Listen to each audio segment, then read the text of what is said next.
हाँ बच्चों, K. N.. Maurya classes में आप लोगों का स्वागत है। हम लोग अगली वीडियो में अंक प्रत्यारोपण पढ़ रहे थे। आज जो है उससे कुछ तथ्य, मुख्य तथ्य, कुछ विशेष बातों के बारे में जानकारी लेंगे। कब किस अंक का प्रत्यारोपण हुआ, किसके द्वारा हुआ, कैसे हुआ और इस अंक प्रत्यारोपण में क्या कठिनाइयां हैं। अंक प्रत्यारोपण के फलस्वरूप कुछ जानकारियां हम लोग करेंगे। इसके बाद कुछ प्रत्यारोपित अंक की समस्याएं पढ़ेंगे, ठीक है ना। तो चलिए चलते हैं। Some facts about organ transplantation. अंक प्रत्यारोपण के संबंध में कुछ तथ्य, कुछ जानकारियां, कुछ विशेष चीजें क्या हैं, कैसे हैं, उसके बारे में जाना जाएगा। चलिए, ट्रांसप्लांट तकनीक द्वारा अंक प्रत्यारोपण किया जाता है। ट्रांसप्लांट टेक्नोलॉजी द्वारा अंग प्रत्यारोपण एक व्यक्ति के अंग को दूसरे व्यक्ति के शरीर में नष्ट अंग के स्थान पर प्रत्यारोपित किया जाता है। आधुनिक ट्रांसप्लांट तकनीक, मॉडर्न ट्रांसप्लांट टेक्नोलॉजी का प्रारंभ बच्चों 1800 से 1900 के मध्य हो गया था, लेकिन इसकी पूर्ण रूप से सफलता 1900 के बाद ही मिलने लगी। 1800 और 1900 के बीच ही इस टेक्नोलॉजी का प्रारंभ हुआ था, लेकिन इसकी पूर्ण सफलता 1900 के बाद मिलने लगी। ठीक है, कैसे, चलिए देखते हैं। सर्वप्रथम सबसे पहले 1902 में सर्वप्रथम 1902 में डॉक्टर एलेक्सिस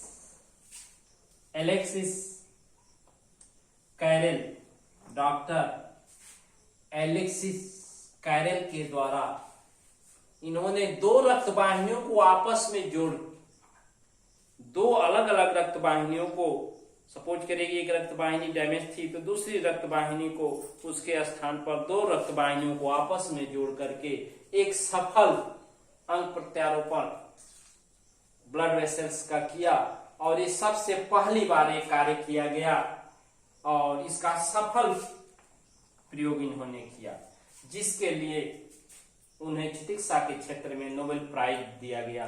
चिकित्सा के क्षेत्र में नोबेल पुरस्कार से सम्मानित किया गया, क्योंकि इन्होंने, डॉक्टर एलिक्स ने अन्य टेक्नोलॉजी और उपकरण भी तैयार किए थे, जिससे ऑर्गन ट्रांसप्लांटेशन, अंग प्रत्यारोपण में काफी सुविधा प्राप्त होती थी। अब आगे के क्रम में दिसंबर 1905 में डॉक्टर एडवर्ड जेरिम ने पहली बार कार्निया का सफल प्रत्यारोपण किया था। बच्चों, कार्निया का ऑर्गन ट्रांसप्लांटेशन 1905 में किया गया, जो दिसंबर महीने में डॉक्टर एडवर्ड जेरिम के द्वारा किया गया। पहली बार ऐसा हुआ कि किसी व्यक्ति की कार्निया को जो नष्ट थी उसमें किसी दूसरे व्यक्ति की कार्निया को लाकर प्रत्यारोपित किया गया। इस तरह से कार्निया का जो है सफल जो है ट्रांसप्लांटेशन 1905 में किया गया। 1948 में इन्होंने ही, डॉक्टर एडवर्ड जेरिम ने नेशनल जो है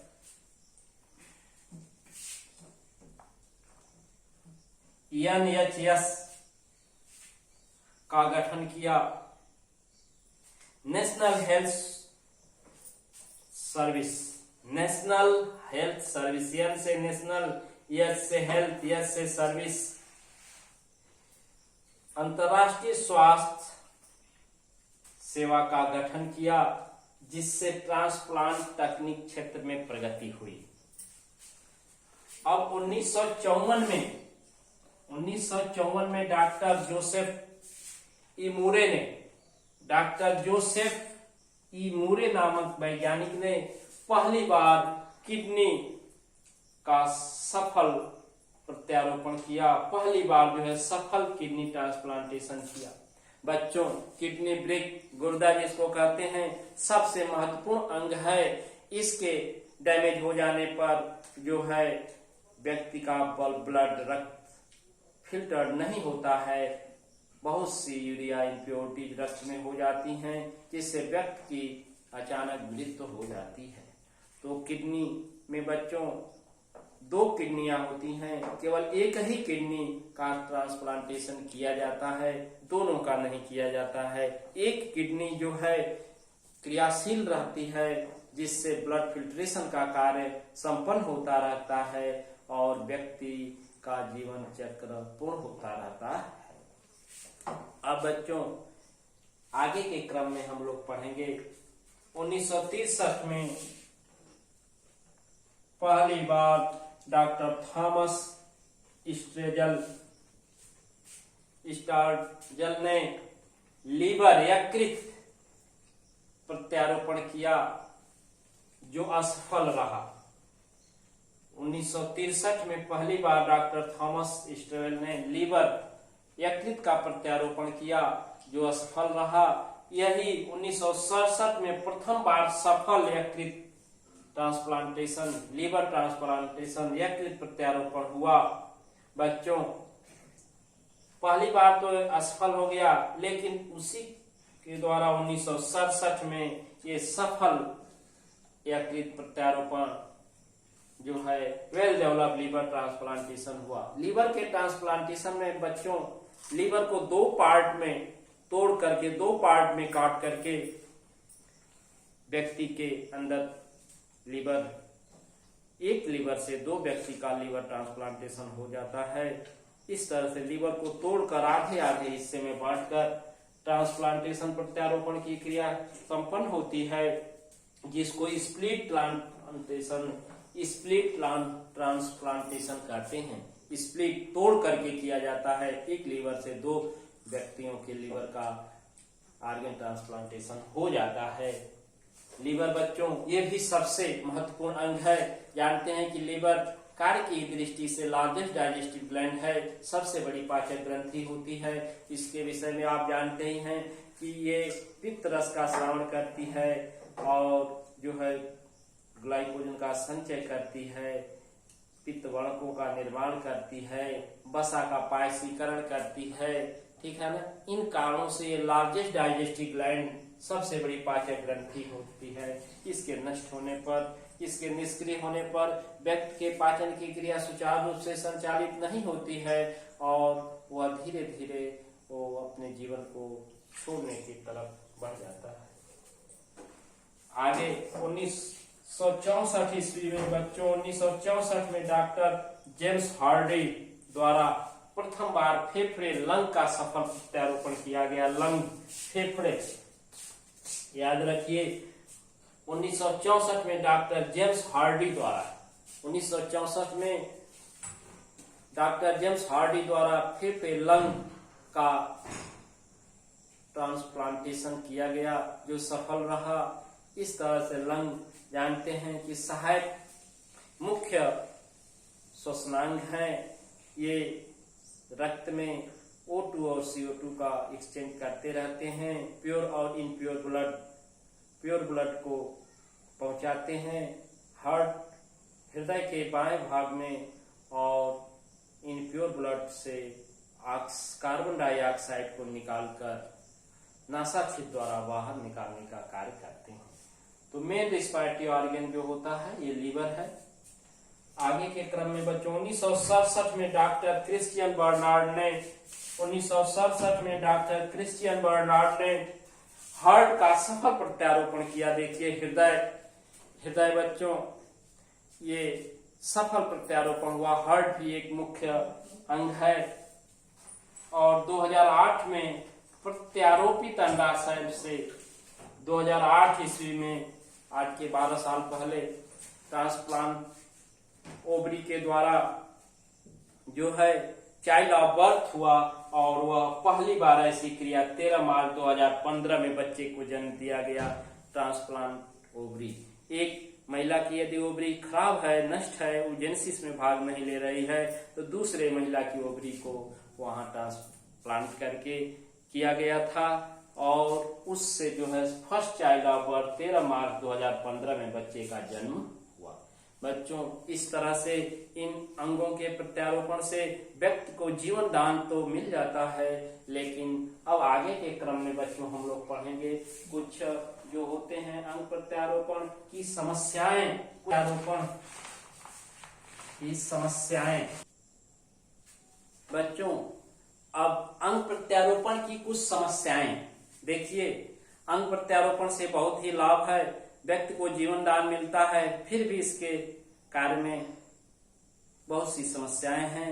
जैसे पहली समस्या है कि जब एक व्यक्ति का ऑर्गन दूसरे व्यक्ति को दिया जाता है, प्रत्यारोपित किया जाता है, डोनर देने वाला और रिसीवर लेने वाला, तो रिसीवर के इम्यूनो सिस्टम इस दिए गए ऑर्गन को न्यू मटेरियल, नया पदार्थ जान करके रिजेक्ट कर देता है, क्योंकि वो आइडेंटिफाई कर लेता है प्रतिरक्षा तंत्र की अन्य स्पीसीज या अन्य मटेरियल है, इसलिए उसको रिजेक्ट कर देता है, नकार देता है। तो सबसे बड़ी चुनौती है कि सबसे पहले इसको व्यवस्थित करने के लिए जब अंग प्रत्यारोपण होता है तो इम्यूनो सिस्टम नकार देता है। इस कार्य के लिए बच्चों वैज्ञानिकों ने कुछ मेडिसिन तैयार की है। जब अंग प्रत्यारोपण किया जाता है तो प्रतिरक्षा तंत्र इम्यूनो सिस्टम को उस मेडिसिन से कुछ समय के लिए रोक दिया जाता है और तब तक ये ऑर्गन उसमें एडजस्ट हो जाता है और धीरे धीरे वो क्रियाशील, फंक्शनल हो जाता है। दूसरी समस्या है कि अंग प्रत्यारोपण के लिए अंगों की तस्करी, अंगों की बिक्री। आप ऑपरेशन थिएटर में पहुंचे, डॉक्टर ने आपकी एक किडनी ही निकाल लिया और उसको अधिक से अधिक लागत में बेच दिया। एक ऑपरेशन दूसरा कर रहा है, लेकिन ऑर्गन की तस्करी का क्रम है अंग प्रत्यारोपण के संबंध में, ये भी एक समस्या ही है। अगली समस्या ये है कि यह कार्य बहुत ही खर्चीला है। इस कार्य में जो है अंग प्रत्यारोपण में ऑर्गन कीमत बहुत अधिक लगती है और सर्जिकल वर्क में भी अधिक पैसे लगते हैं, इसलिए हम भारतीयों में अधिक से अधिक लोग कम पैसे वाले हैं, तो पैसे के अभाव में अंग प्रत्यारोपण की क्रिया नहीं संपन्न करा पाते हैं और उनका जीवन नष्ट हो जाता है। अगली समस्या है कि अंग प्रत्यारोपण करते समय बच्चों व्यक्ति के इम्यूनो सिस्टम को रोका जाता है, प्रतिरक्षा तंत्र को निष्क्रिय किया जाता है कुछ समय के लिए, और वो औषधि के ऊपर, उस मेडिसिन के ऊपर निर्भर करता है, जिसके बीच में इम्यूनो सिस्टम रोगों से लड़ने की एबिलिटी वीक पड़ी रहती है बॉडी में।